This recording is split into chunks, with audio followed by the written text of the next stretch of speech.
This podcast is protected under the laws of the United States and other countries. Unauthorized duplication, distribution, or exhibition may result in civil liability, criminal prosecution, and the wrath of the tall man.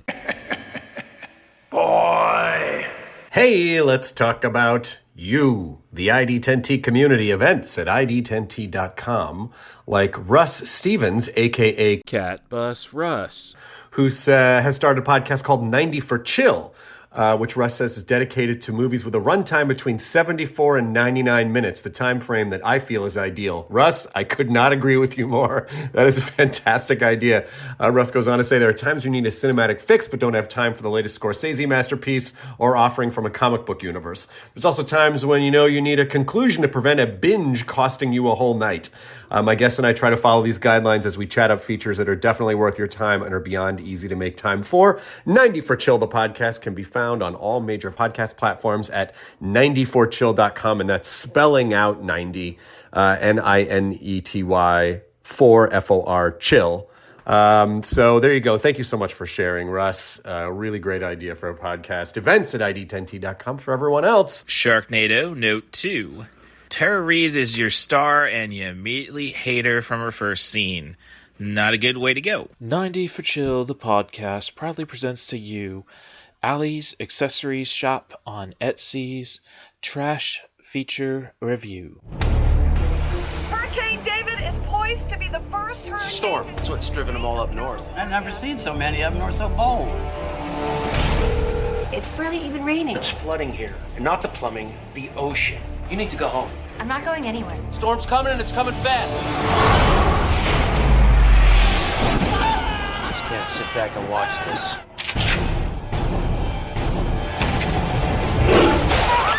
Tornado's heading towards the airport. We need to destroy it before it gets to them. Watch out! You can't just wait here and wait for sharks to rain down on us.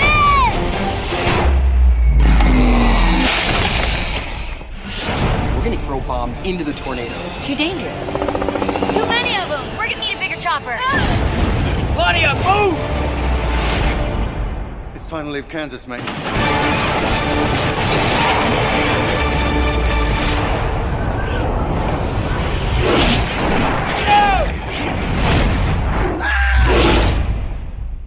Hello there. Hey, Catbus Russ here, thanking you for checking out this bonus episode of 90ForChill, the podcast.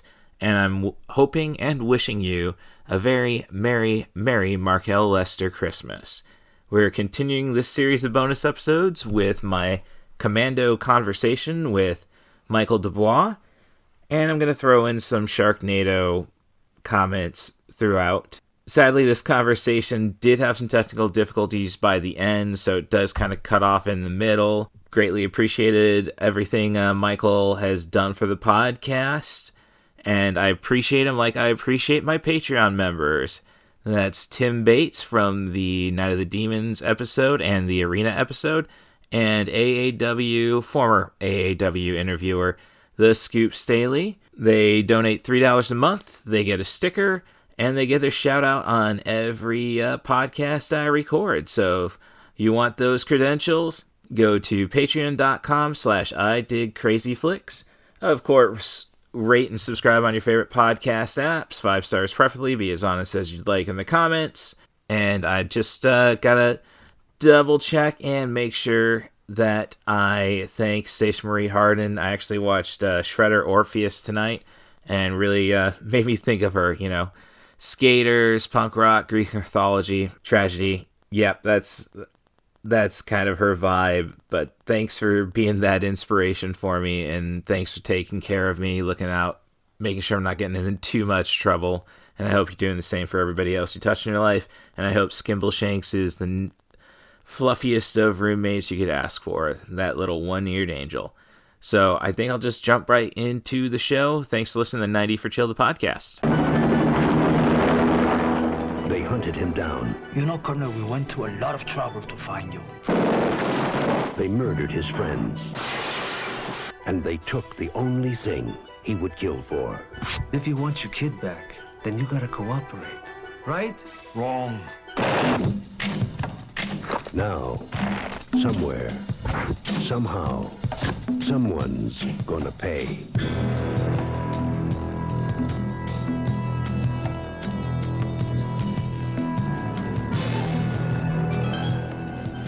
think that he's going to give us any problems? He'll do exactly as he's told. Hasta luego, fellas. You're a funny guy, Sully. That's why I'm going to kill you last. Are you gonna tell me what's going on or what? No. Don't disturb my friend. He's dead tired. What are you doing? Helping you get her back.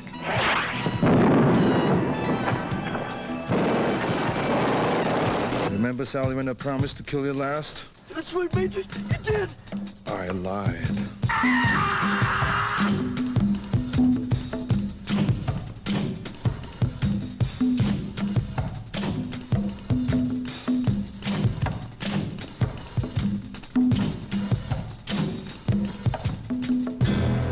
If it's a mission no man can survive, he's the man for the job. Arnold Schwarzenegger, Commando. Let's party. Sharknado Note 3. If we're here for constant shark action and violence, you have to provide it at every minute. No time for exposition or distraction. Little Hand says it's time to rock and roll. Bring the noise.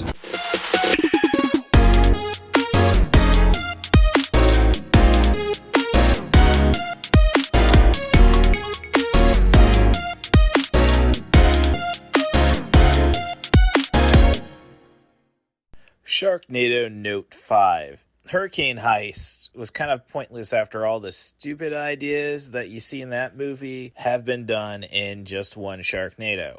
On the flip side, though, Hurricane Heist at least has a coherent and story that moves. Superman! All right. Well, we are live for the moment. This week on 90 4Chill the podcast, I have Mike Dubois on the line on the other side of the conversation. I put it out there, just a suggestion of tackling Commando. It's definitely one of my favorite Schwarzenegger movies, and it's definitely not for the quality. I think it's fair to say. You can't. It's an audio thing, so I should probably explain that I was shaking my head, going, "Oh no!" I see. I don't usually do video, so yeah. So yeah. I mean, it's directed by Mark L. Lester, who I think I didn't really do a lot of research about him. I think he's kind of from the Roger Corman school of thought, at least. I think of more recently, he's become more of a producer role, just putting out content real fast and cheap, just get a big name. Last thing I saw him direct would be product from Ali's Accessories shop on Etsy's trash feature review, Groupie. So that's basically, I think, Taryn Manning from Orange is the New Black. Eric Roberts would be the name you'd put on top of the title. I'm sorry. I'm looking at his Wikipedia page. Groupie is the third to last movie. Second to last was Poseidon Rex. And then the last one he did was in 2014, Dragons of Camelot.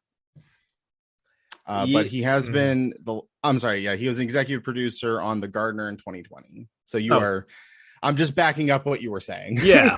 So, I mean, when you have a title like Poseidon Rex, I can only think that you're trying to get into the what was the Asylum, I guess, is the studio most notorious for the sci-fi channel made for original movies. Oh yeah. The people who brought us Sharknado. Yep. Sharknado Note 6. A chainsaw-inspired ode to Dead Alive, a.k.a. Brain Dead, does not save this feature. I was literally just thinking about Sharknado, which is funny.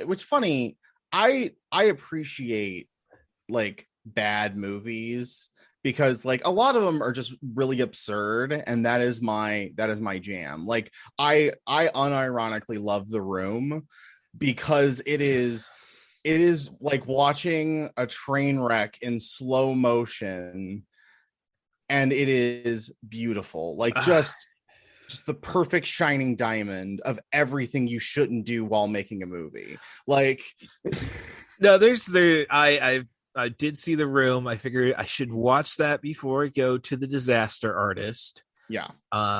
I would really recommend, if you find a deal with Riff Tracks, that would be the way to go. It's just a very difficult title to get a hold of, since I think he's still distributing.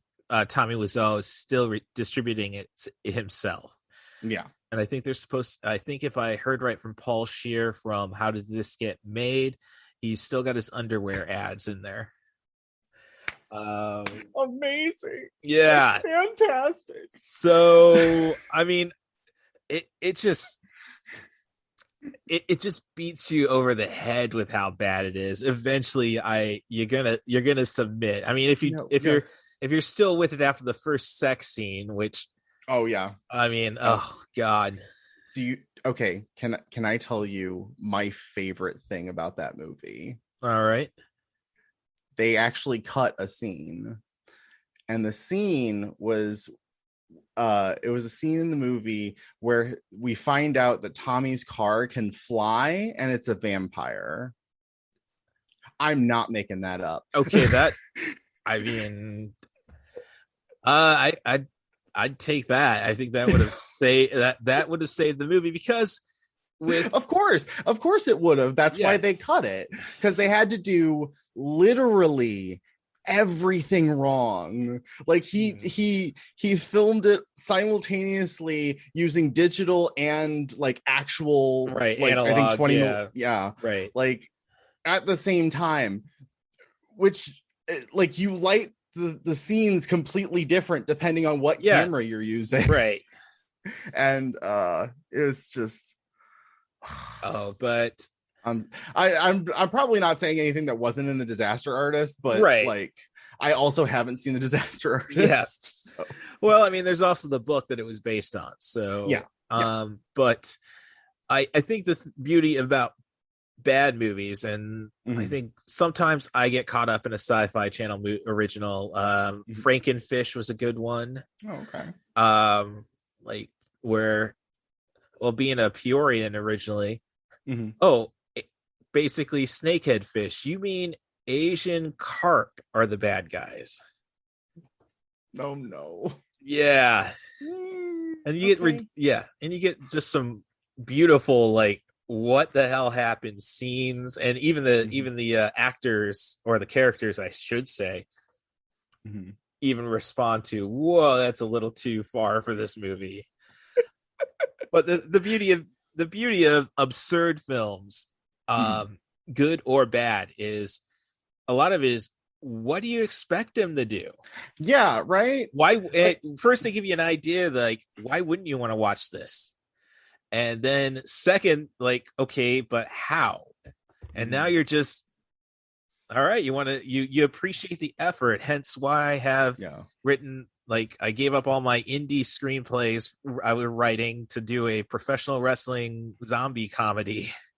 Oh, wow. And I'm still trying my best to sell it. I just really need to get it out of production hell. Gotcha. That's Main Event of the Dead. Drop me an email, rustthebus07@gmail.com if you got ideas. So I'm more than willing to send treatments out. So with that said, yeah. Actually, because I heard you reference this on a previous episode, but okay, so like, because I'm not familiar with how the back end of movies work. I more lean on analysis and stuff like that. It was Drunken Zombie double features that kind of like, okay, no, but you shot them already? No, they haven't been shot. Okay, I'm still trying to. Yeah, I have a script. Made the mistake of sending it to Washington for the copyright, more or less hoping like maybe it gets leaked and then I can sue somebody. That's not how things work. I mean, it kind of is. That's how a lot of, like, there's literally lawyers' offices that their whole job is to like patent things and then sue people for breaking those patents. Like, that's their whole thing. So I get it. copyright law is a totally different thing, because it's basically, I know there was a movie that Troma distributed called Pro Wrestlers versus Zombies. So, and it's actually got a cast and everything, but I'm thinking I'm probably beat them to the punch by, maybe a couple months. So definitely not going to go and bring up litigation for that one.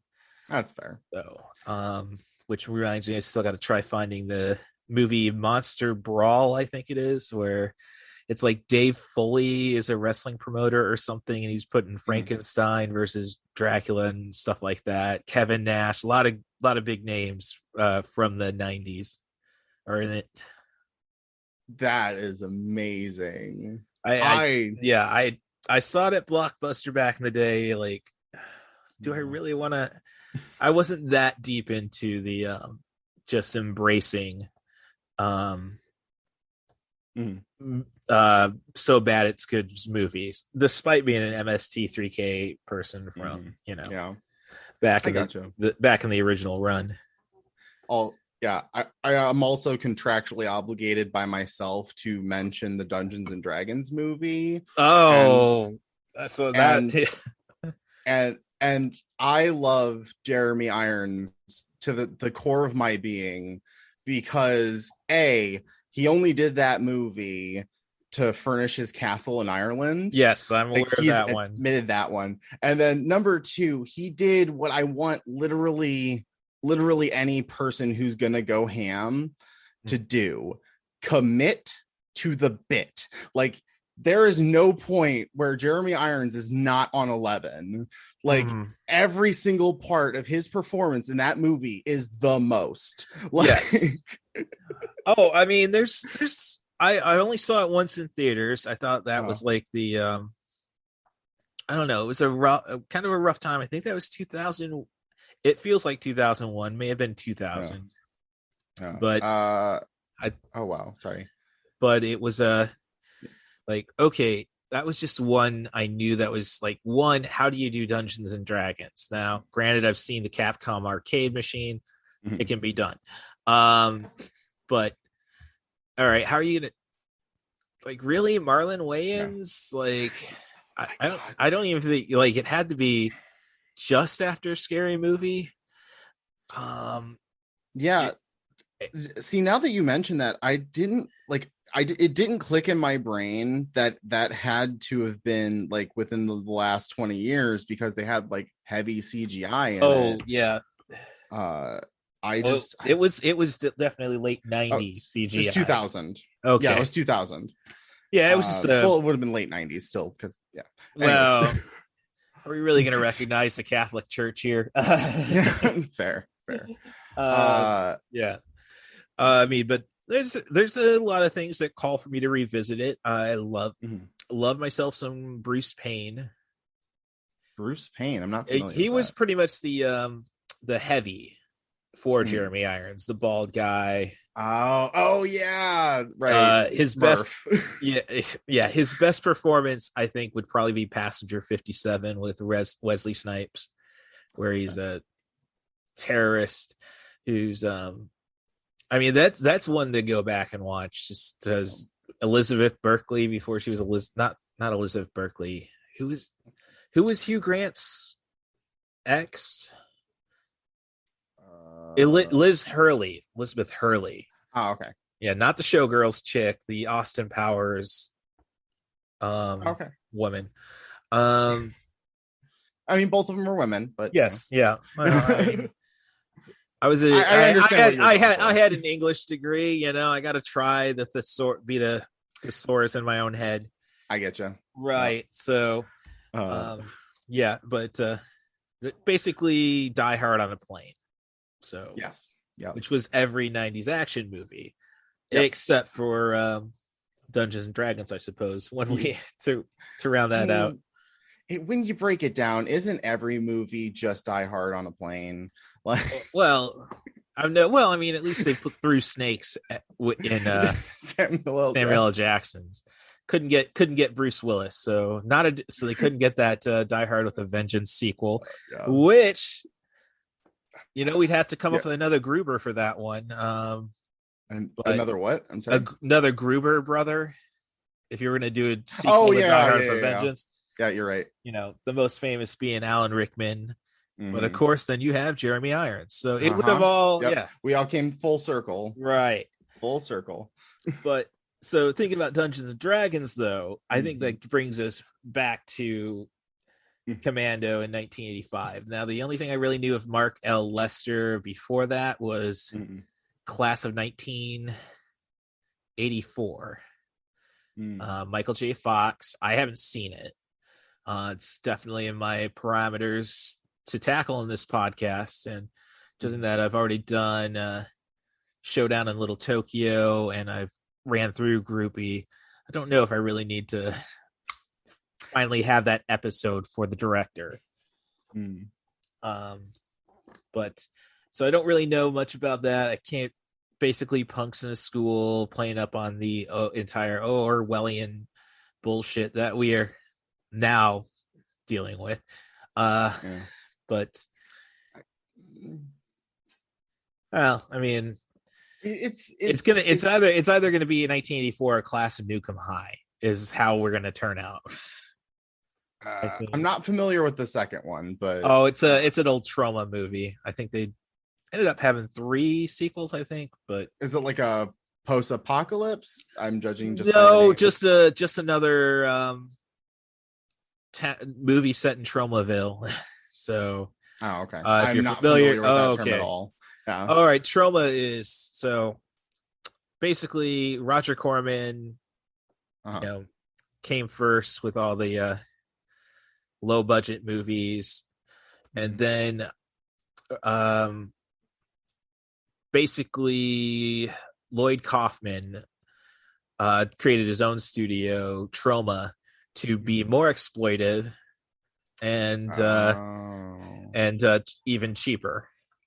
So you have movies like the Toxic Avenger, which I think's kind of in the zeitgeist. At least it had its own Fox Saturday morning cartoon at one point, and a toy line. Sergeant Kabuki Man, NYPD. Surf Nazis Must Die. I've heard of that one. Yeah, it showed up. I think it showed up on a quiz show of like pick out which one of these is fake, and everybody picked that, and they're just like, no, that's that's actually a movie.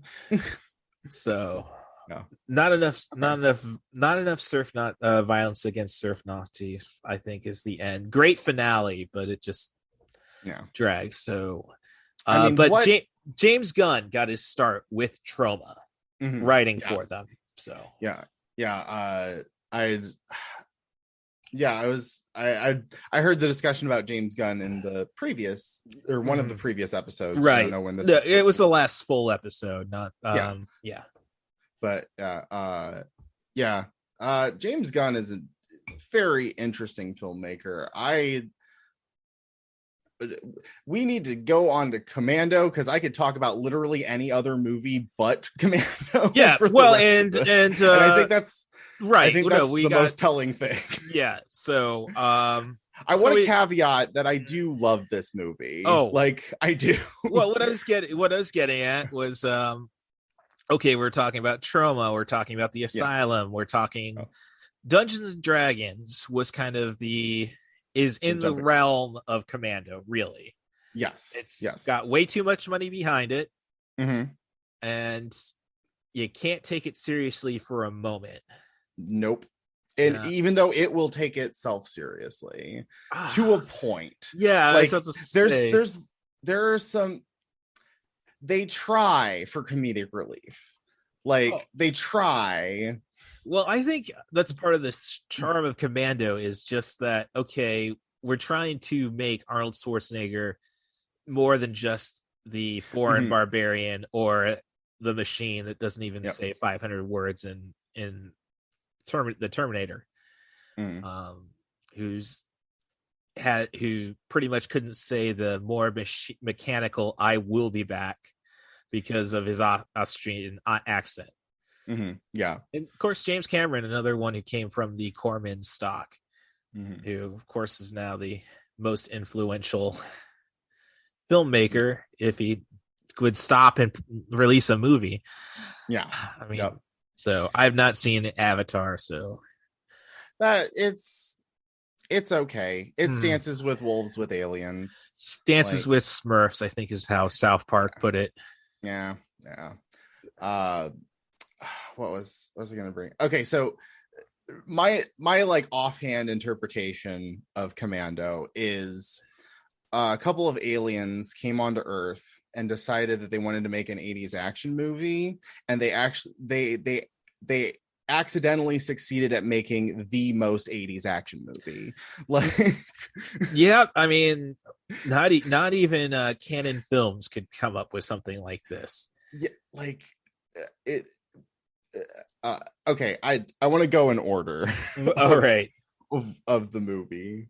So, but okay, but yeah, rather than just give my overall right away, like we gotta save that. We gotta yeah. I mean, get people to listen to the end, right? Mm-hmm. Yeah. So, yeah. I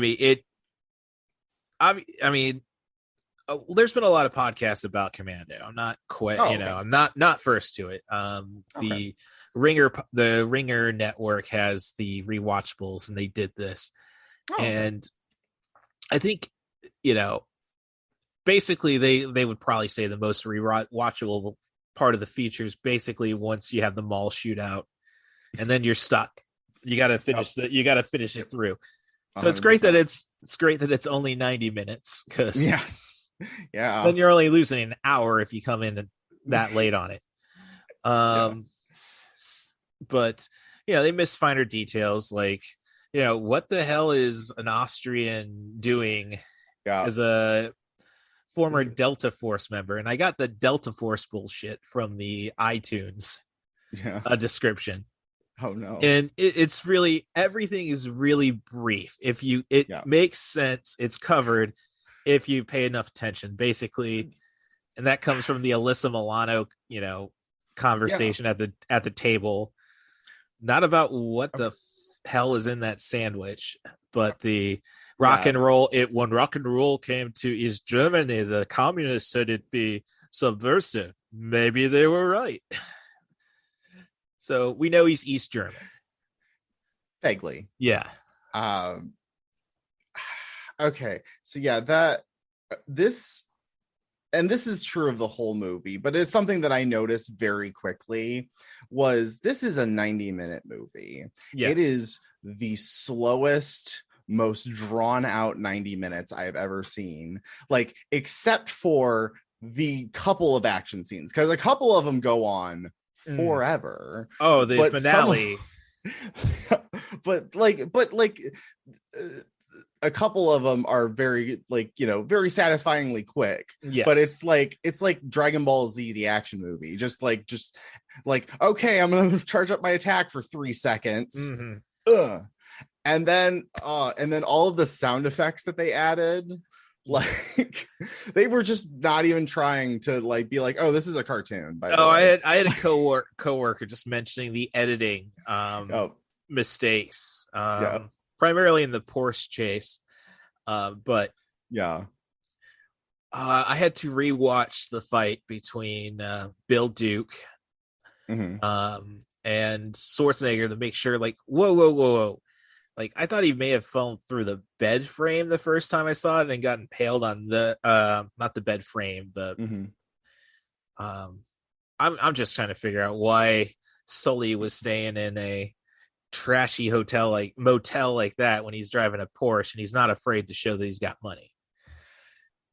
That was all they could afford. Well, they spent it all on the Porsche probably, or the old Sunbeam that Schwarzenegger rips a chair out of to sit by Radon Chong, but has no problems driving the vehicle after himself.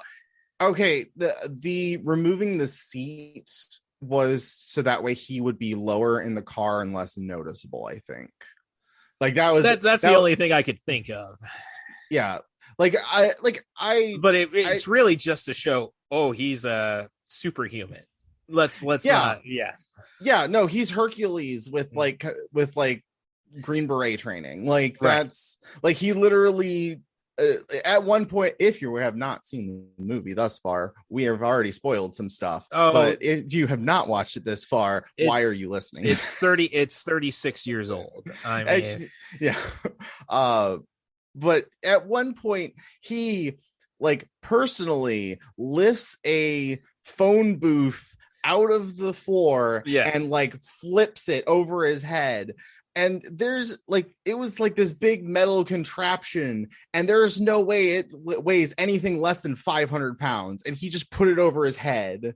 Well, getting it out of the bolts that would be on the ground, that would be the problem. I don't see it. Yeah. I mean, well, like, no, that's my point, is that like he ripped it out of the ground and still had enough stamina to flip a 500-pound thing over his head. Well, like never mind the fact why did you only fire one shot at him?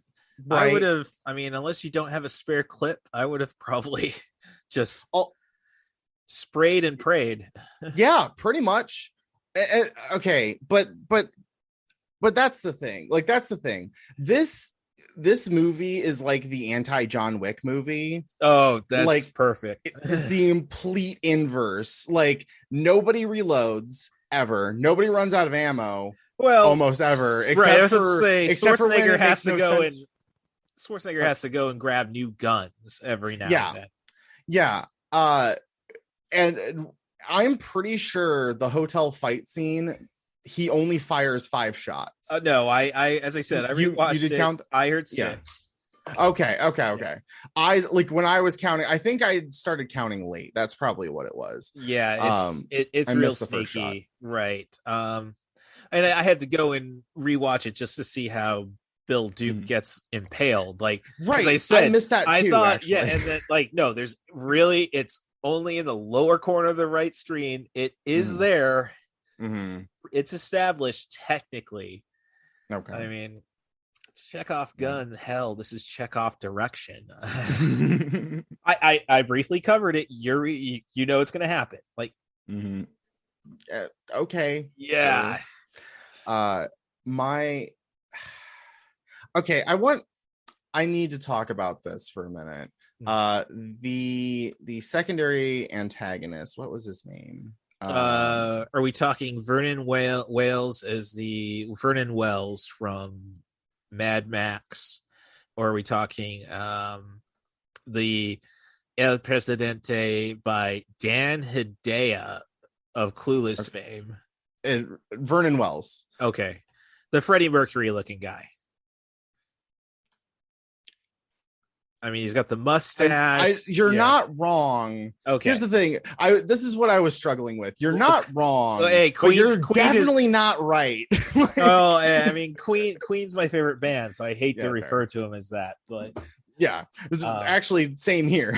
Yeah. so it's like, you don't insult Freddie Mercury. No, like that. This is what. Oh, hold on. No, the guy in the chainmail. There we go. Okay. Yes, he is what happens when you order Freddie Mercury on Wish. That's what we're looking at. It's never explained, at least as far as I could tell. But he's in the tightest leather pants, a leather shirt, and chainmail, and it's never brought up. I think it's been hypothesized that they saw him as, I think it was Lord Humongous in the Road Warrior. Basically, first guy to ever wear a hockey mask. Okay. And basically the entire inspiration for all of late 80s wrestling. Demolition with the leather bit, the mask. Yeah. I mean, there's the tag team, the Legion of Doom, were established as the Road Warriors. That was literally what I was thinking. Yeah. Of. So Austin 316 says I just whipped your ass. So I'm just coming back on to let you know that the conversation, I can't say we're really missing too much, in all honesty. We are missing a lot of complaining about claymores not working the way they're supposed to. So Schwarzenegger goes and lays claymores out, and you see him place it, so we know that, oh, this is dangerous because it says place towards enemy. Okay, that means, though, for us to read it, he's placing it in his direction. So if he were to accidentally detonate it, he would be shredded. Or in this case, completely annihilated, blown up. But claymores don't work that way. And Michael Dubois, if you need to know anything about movies and how inaccurate they are with military weaponry, go and hit that guy up on Facebook. He will give you all of the answers. Let's close out the last conversation with the actor Vernon Wells, who's still getting work. I know he's in the sequel to Green Street Hooligans, which is just, I don't know. I get thrown off when you have Aussies and Brits just swapping performances. Basically, what I was getting to is how the Ringer suggested that Vernon Wells was just not in his Road Warrior leather shape. So he kept the pants, but they needed to cover him up to avoid the wretched physique. And hey, I was a wrestler who's pretty much was told by my trainer, no matter how small I got, I was going to need a singlet. So I can relate, Mr. Wells. I can relate. With all that said, I will let you guys go for the night. Thanks for coming back to 90 for Chill, the podcast. Thank you, Stacia Hardin, for being my inspiration to keep on pushing forward. Miss you very much. Sorry I didn't recognize on the audio last week of your 17th year after your passing. But hey, we still miss you down here, and I'm sure you push all of us forward, all of those who knew you. So thanks again. I will probably attach another Sharknado note. And otherwise, if you want to be on the podcast, let me know by sending an email to rustthebus07@gmail.com. That's RUSSTHEBUS07@gmail.com. Or you can follow me on Twitter at CatBusRuss. That's at CATBUSRUSS. That's where I prefer to get all my hate. So if you don't like the podcast, let me know there. Otherwise, help me with the algorithm, subscribe, and give me those 5-star reviews. Thanks again for coming to 90 for Chill, the podcast. If you want to be on the show, just come up with a theme, director, actor, or hey, just one movie like we tried today, and I'll be happy to talk to you, provided that we focus on sub 100-minute work. The Poetic Critic, I can confirm that, will be next week, and we're not going to do any Disney bashing, or at least not much. Thanks again. You guys keep me going on. Thanks. Sharknado Note 7. It was so bad that the credits are running at, and we need to get to our next program as fast as we can, speed. Sharknado Note 8. It does have more heart than most features from the Asylum, but it is no dead men walking. Can I hear a wahoo?